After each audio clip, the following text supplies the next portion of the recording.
They spat on Apache girl as she bled. The alone rancher was the only one who picked her up. Introduction. Welcome to another captivating story that will take you on an emotional journey through the rugged landscapes of Arizona. Before we begin, please take a moment to subscribe to our channel and let us know in the comments where you're listening from. Your support keeps these stories coming, and we love connecting with listeners from around the world. Are you ready to be moved by a tale of prejudice, kindness, and unexpected bonds? Then settle in as we unfold this powerful story of human connection that transcends cultural divides. Chapter 1. The Incident. The scorching Arizona sun beat down on the dusty streets of Copper Springs, a small town nestled between stretches of desert and scattered pine forests. 17-year-old Naomi Daklugi wiped sweat from her brow as she made her way through town, her dark hair pulled back in a neat braid. The weight of her backpack, filled with books from the community college where she was taking summer classes, pulled at her shoulders. Naomi walked with purpose, keeping her eyes forward. Being one of the few Apache teens who ventured regularly into town from the nearby reservation, she had learned to ignore the sideways glances and occasional whispers. Her grandmother had taught her to carry herself with dignity, regardless of how others treated her. "Hey, Indian girl!" The voice came from behind her, sharp and mocking. Naomi quickened her pace. The sound of footsteps followed, and before she could react, someone shoved her hard from behind. She stumbled forward, losing her balance on the uneven sidewalk. Her hands shot out to break her fall, but not quickly enough. Her head struck the edge of a metal newspaper stand with a sickening crack. Pain exploded across her forehead as she crumpled to the ground. Warm blood trickled down her face. Through blurred vision, she saw 3 teenage boys standing over her, their laughter fading as they realized the severity of what had happened. "Shit, man, let's go," one of them said, and they bolted, leaving Naomi bleeding on the sidewalk. People passed by. Some slowed to look, others crossed to the other side of the street. No one stopped. An elderly woman spat on the ground beside her, muttering something about reservation trouble. Naomi tried to stand, but dizziness overwhelmed her, and she slumped back down. Through her haze, she heard the rumble of a truck engine slowing to a stop. Heavy boots crunched on gravel, approaching quickly. "Jesus Christ," a gruff male voice said. "Can't anybody in this damn town show some basic humanity?" Rough but gentle hands carefully examined her wound. "I'm taking you to the hospital, young lady. That needs stitches." Naomi's vision cleared enough to see a weathered face framed by salt and pepper hair. The man was in his 50s, with sun-lined skin and clear blue eyes that held concern rather than the disdain she was accustomed to seeing. "I'm James Blackwood," he said, helping her to her feet and toward his battered pickup truck. "Let's get you taken care of." As he drove, Naomi pressed a clean bandana he'd given her against her wound. "Thank you," she whispered. "I'm Naomi." "Nice to meet you, Naomi," he replied, his eyes fixed on the road ahead, "though I wish it were under better circumstances." At the hospital, James waited patiently in the sterile corridor while a doctor stitched Naomi's wound. When the nurse asked about payment, James didn't hesitate. "Put it on my tab," he said firmly, ignoring Naomi's protests. Later, as they drove back toward the reservation, Naomi studied her unlikely savior. "Why did you help me?" she asked finally. "Nobody else even looked at me." James kept his eyes on the road. "Because that's what decent folks do," he said simply. "And there aren't enough decent folks left in Copper Springs these days." As the truck approached the reservation boundary, Naomi directed him to a small house set apart from others. Her grandmother, Elsa Daklugi, emerged from the doorway before they had even stopped, alerted by the unfamiliar sound of the truck's engine. "Naomi!" "What happened?" The elderly woman hurried toward them, her face creased with worry as she saw the bandage on her granddaughter's forehead. James explained the situation as Naomi climbed carefully from the truck. Elsa's eyes, sharp despite her age, assessed James with a mixture of gratitude and wariness born from decades of experience with the townspeople. "You have our thanks, Mr. Blackwood," she said formally. "Not many from town would stop to help one of us." "Don't thank me for basic human decency, ma'am," James replied, his hat in his hands. "I'm just sorry it happened at all." As he turned to leave, Naomi called after him, "Mr. Blackwood, how can I repay you?" James paused. "No need for that. Just focus on healing up." He climbed back into his truck, but before driving away, he added, "And the name's James. Mr. Blackwood was my father." Chapter 2. The Rancher. 3 days later, Naomi stood at the edge of James Blackwood's property, 12 fresh stitches in her forehead and determination in her heart. After leaving the hospital, James had driven her home to the reservation, where her grandmother had thanked him with tears in her eyes. Now, Naomi had walked the 5 miles from the reservation to find him. James Blackwood's ranch sat on 40 acres of land at the edge of town, bordered by national forest on one side and stretching toward the distant mountains. The modest single-story house had seen better days, with peeling paint and a sagging porch, but the surrounding property was meticulously maintained. A weathered sign reading Blackwood Ranch hung slightly askew at the entrance to the dirt driveway. She found James mending a fence in the summer heat, his shirt soaked with sweat. He looked up, surprise crossing his features when he recognized her. "Naomi, should you be walking around in this heat with that injury?"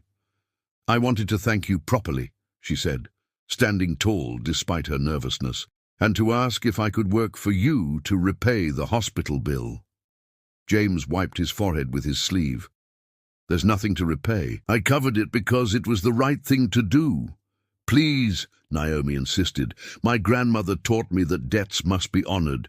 I can work hard." James studied her for a long moment, noting the determination in her eyes.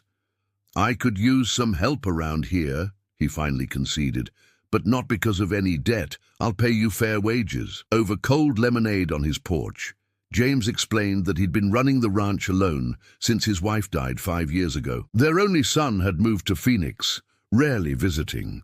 The loneliness was evident in the quiet house, in the single plate drying by the sink. "Why did you help me when no one else would?" Naomi asked directly. James was quiet for a moment. "I've lived in Copper Springs my whole life, seen how people from the reservation are treated." He looked at his calloused hands. "My wife, Caroline, she was a teacher. Taught at the reservation school for 30 years. She believed in building bridges, not walls." He pointed to a photograph on the wall, showing a smiling woman with kind eyes, surrounded by children of various ages, many clearly Native American. "After she passed, I promised I'd try to live by her example," he said simply. "Haven't always succeeded, but I try." As Naomi left that evening with plans to return the next day, she realized James Blackwood was as much an outsider in Copper Springs as she was, though for different reasons. He had chosen a path of kindness in a town that seemed to value conformity above all else. The next morning, Naomi arrived early, ready to work. James showed her around the property, explaining the daily routines and introducing her to the small herd of horses he kept, mostly rescue animals that no one else wanted. "This one's Dusty," he said, pointing to an old palomino with a gentle eye. "Got him after a rodeo was done with him, and that's Midnight," he continued, indicating a black mare. "Found her half-starved on abandoned property. People can be cruel to animals, just like they can be to people." As the days passed, Naomi learned the rhythms of ranch life. She cleaned stalls, repaired fences, and helped with the endless tasks that came with maintaining the property. Despite the heat and hard work, she found herself looking forward to her days at the ranch. James was a patient teacher, showing her how to properly handle tools, care for the animals, and respect the land. He rarely spoke about himself, but occasionally stories would emerge of growing up on the ranch when it was 3 times its current size, of meeting Caroline when she first came to teach at the reservation school, of his son Michael, who had never shared his father's love for ranching life. "This land's been in my family for 4 generations, he told her one evening as they sat on the porch after a long day's work. "It used to stretch all the way to where the reservation boundary is now. My grandfather sold most of it during hard times. Sometimes I think about what might have happened if he hadn't." "Maybe we wouldn't have met," Naomi offered. James smiled, a rare expression that transformed his weathered face. "Maybe not, and that would have been a shame." Chapter 3. Bitter Roots. The summer heat intensified as July stretched into August. Naomi worked at the ranch 3 days a week, helping with everything from mending fences to feeding livestock. The work was hard but satisfying, and James proved to be a patient teacher. Word spread through Copper Springs about the Apache girl working at Blackwood Ranch. It wasn't long before the whispers reached Naomi's ears. "Hiring reservation trash," she overheard in the feed store when she went to pick up supplies for James. Just like his bleeding heart wife. The prejudice ran deeper than she had realized. One morning, she arrived to find graffiti sprayed across James's barn, "Indian Lover," in angry red letters. James said nothing as he calmly painted over it, but Naomi saw the tightness around his mouth, the anger he kept in check. "Why do they hate us so much?" she asked as they worked side by side. James sighed heavily. "It's complicated. Goes back generations. This town was built on land taken from your people. Some folks carry guilt about that, but instead of facing it, they turn it into resentment." He dipped his brush in the paint can. "Makes it easier to sleep at night if you convince yourself the people you wronged somehow deserved it." Later that week, Naomi brought her grandmother, Elsa, to meet James. The elderly woman brought traditional Apache bread and stories that made even the serious rancher laugh. As the sun set, casting long shadows across the ranch, Elsa shared histories of the land before the town existed, speaking of the mountains and rivers as old friends. "My grandmother says you have a good spirit," Naomi told James after they had dropped Elsa home. "She doesn't say that about many outside the tribe." James nodded, taking the compliment with quiet dignity. "Your grandmother is a remarkable woman. Reminds me of Caroline in some ways, that same strength." As they drove back to the ranch, they passed the 3 boys who had pushed Naomi. They were lounging outside the local convenience store, and their eyes narrowed as the truck rolled by. "Those the ones?" James asked quietly. Naomi nodded, tension tightening her shoulders. "They'll get what's coming to them someday," James said. "Hatred has a way of circling back to those who spread it." What neither of them knew was how soon that day would come. The tension in town continued to build. James noticed people who had once greeted him warmly now crossing the street to avoid him. The feed store owner, once friendly, became coldly professional when James came in for supplies. One evening, Sheriff Davis's patrol car pulled up to the ranch. The sheriff, a heavy-set man with a perpetual frown, approached James as he was finishing up chores. "Got some complaints about you, Blackwood," he said without preamble. "People saying you're harboring troublemakers from the reservation." James straightened, wiping his hands on a rag. "If by harboring troublemakers you mean giving honest work to a responsible young woman, then I guess I am." The sheriff spit tobacco juice onto the ground. "You know how folks feel about the reservation Indians coming into town. They cause problems." "The only problem I've seen," James replied evenly, "was when 3 of your town boys assaulted that girl and left her bleeding on the sidewalk. You ever find those boys, Sheriff?" Sheriff Davis's face reddened. "Those boys come from good families, and from what I hear, that girl probably provoked them." "That girl has a name," James said, his voice hardening. "It's Naomi DeClugy, and she's done more honest work in a month than most people in this town do in a year." The sheriff stared at him for a long moment. "You're making enemies, Blackwood. This town has a long memory." "So do I," James replied. "And I remember when this town used to have some decency." After the sheriff left, James sat on his porch for a long time, thinking about Caroline and what she would have done. She had never backed down when it came to standing up for her students, even when it cost her friendships in town. The next day, Naomi noticed James was quieter than usual. "Is everything okay?" she asked as they worked side by side in the vegetable garden Caroline had started years ago. "Sheriff came by yesterday," James admitted. "Some people in town aren't happy about you working here." Naomi's hand stilled. "Maybe I should stop coming. I don't want to cause problems for you." James shook his head firmly. "You're not the problem, Naomi. Their narrow minds are the problem. I won't let them dictate who I hire or who I call friend." The word friend hung in the air between them, simple but significant. Naomi realized that somewhere along the way, their employer-employee relationship had shifted into something deeper, a friendship that bridged generations and cultures. "My grandmother says true friends are rare," she said softly, "like finding water in the desert." James smiled. "Your grandmother is a wise woman." Chapter 4. The Fire. The drought had lasted all summer, turning the landscape around Copper Springs into a tinderbox. By mid-August, small wildfires had broken out across the county, keeping firefighters working around the clock. Naomi arrived at the ranch one scorching Tuesday to find James looking worried, scanning the horizon where smoke rose in the distance. "Fire's about 10 miles out, moving this way," he said. "They've issued an evacuation warning for ranches on the north side." They spent the day preparing, moving the horses to the southernmost pasture, wetting down the areas around the house and barn, loading James's truck with important documents and irreplaceable mementos. As evening approached, the sky turned an ominous orange. The wind shifted, carrying the acrid smell of smoke more strongly toward them. "You should head back to the reservation," James told her. "It's safer there. The fire's moving away from that direction." Naomi shook her head. "I'm not leaving you to face this alone." Before James could argue further, they heard vehicles approaching. 3 pickup trucks roared up the driveway, skidding to a stop in a cloud of dust. The 3 boys who had attacked Naomi jumped out of the first truck, along with several other young men. "Well, look who's still hanging around," sneered the tallest one, clearly the leader. "Thought you'd have crawled back to the res by now."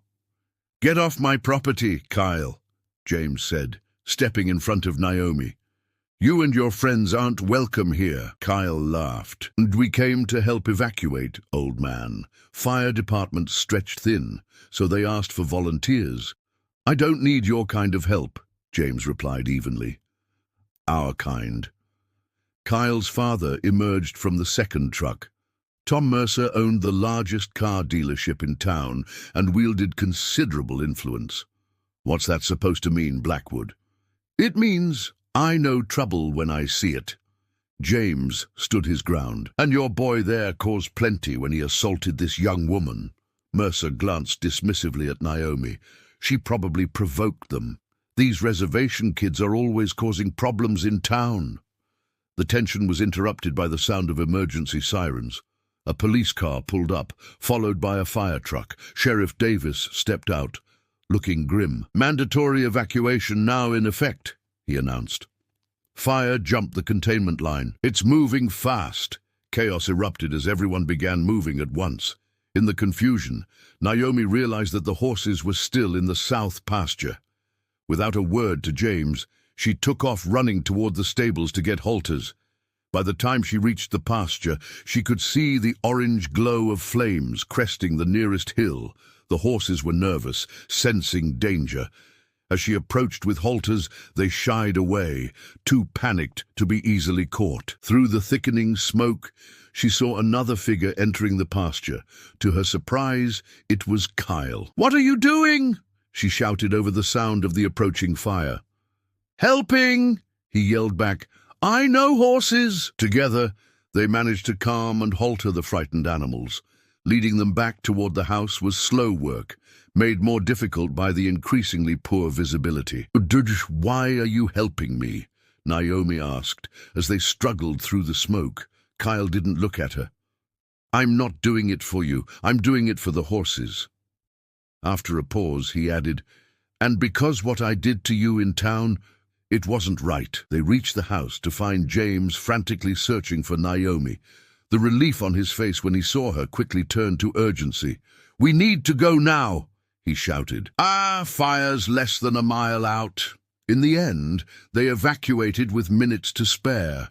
James, Naomi, and the Mercer group, along with the horses and as many possessions as they could quickly load. As they drove away, flames began to lick at the edges of James's property. The town's high school had been converted into an emergency shelter.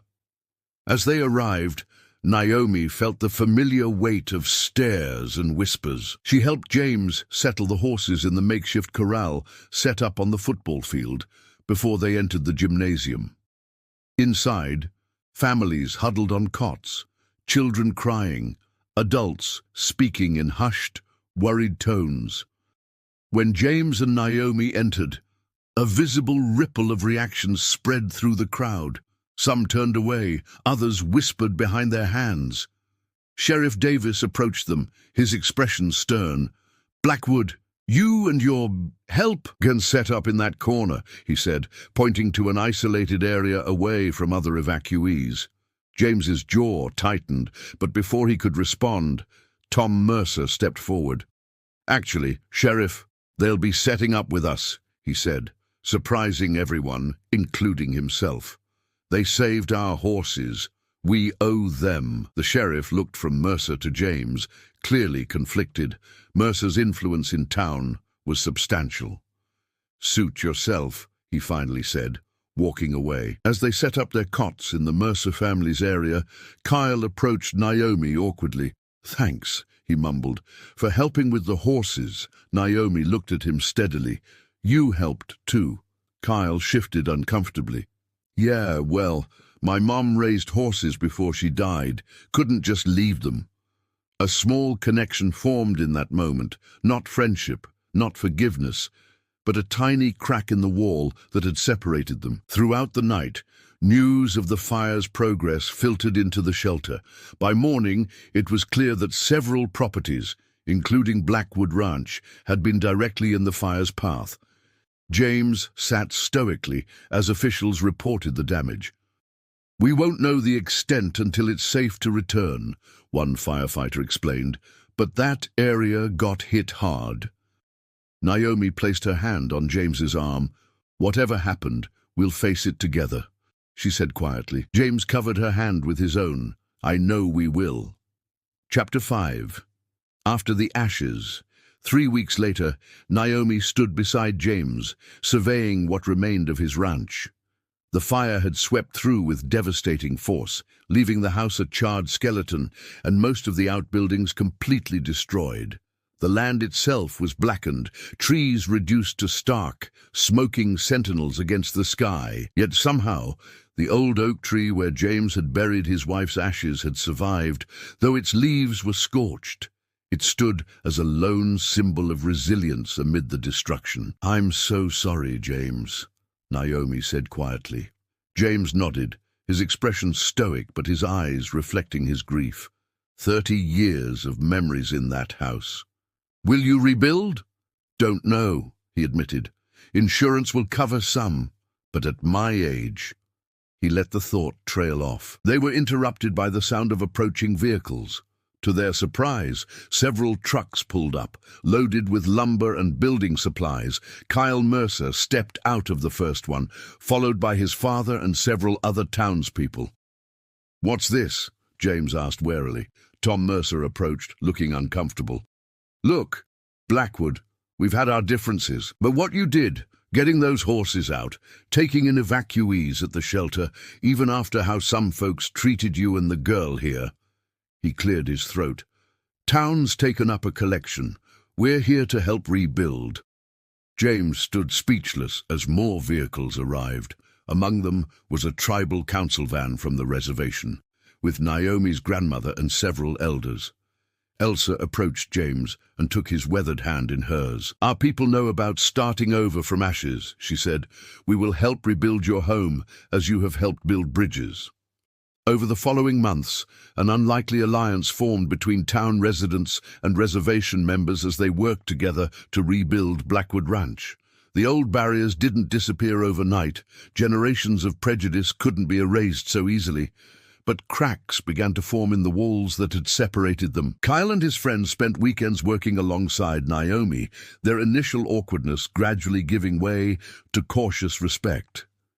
During lunch breaks, Elsa told stories of the land's history, and for the first time, many of the townspeople really listened. One Saturday, as they worked on framing the new house, Kyle approached Naomi during a water break. "I never said it properly," he began awkwardly. "But I'm sorry for what happened in town that day. It was stupid and cruel, and I'm just sorry." Naomi studied him for a long moment. "Why did you do it?" Kyle stared at the ground. "Honestly, because that's what everyone expected. My dad, my friends, that's how people treat reservation kids. Always has been." He looked up at her. "But it's not right. I know that now." It wasn't complete forgiveness. That would take more time. But it was a start. Later, Naomi told James about the conversation. "People can change," James said. "Sometimes they just need a reason to." "Like a fire?" Naomi asked wryly. James smiled. "Preferably something less destructive. But yes, sometimes it takes a shock to make us see things differently." By the time winter came, James had a new house, smaller than before, but solid and warm. The barn was rebuilt, and plans were made for community projects that would benefit both the town and the reservation. On the day of the housewarming, James found Naomi standing by the oak tree, now sprouting new growth despite the scorched trunk. "Your grandmother says this tree survived because its roots run deep," James said, standing beside her. Naomi nodded. "She says the same is true of people, that you have deep roots of kindness." James smiled, looking out over the land where new grass was already beginning to green. "You know, when I picked you up that day, I was just doing what anyone should have done. Never imagined it would change everything." "Sometimes the smallest actions have the biggest consequences," Naomi replied. "That's what my grandmother always says." As they walked back toward the gathering, where former enemies now shared food and conversation, Naomi realized that healing, like fire damage, wasn't quick or easy. It came gradually, with new growth emerging from blackened earth, fragile at first but growing stronger with time and care. The town of Copper Springs would never be perfect. Prejudice and misunderstanding would continue to exist. But on this day, in this place, something had shifted. And sometimes that was enough to build on. In the spring, Naomi would start her first semester of full-time college classes, driving there in the old truck James had helped her buy with her summer wages. She planned to study environmental science, with dreams of helping manage the land that both her people and the town depended on. James had been offered a position teaching ranching skills at the community college, a role that suited his knowledge and experience. And for the first time in years, his son had called, talking about possibly visiting in the summer. Life moved forward, like the new growth pushing through the scorched earth of Blackwood Ranch. Not erasing what had happened, but building something new from it, something stronger. "You coming, Naomi?" James called from the porch, where Elsa was serving her famous Apache bread to an appreciative audience. "Yes," she answered, taking one last look at the resilient oak tree. "I'm coming."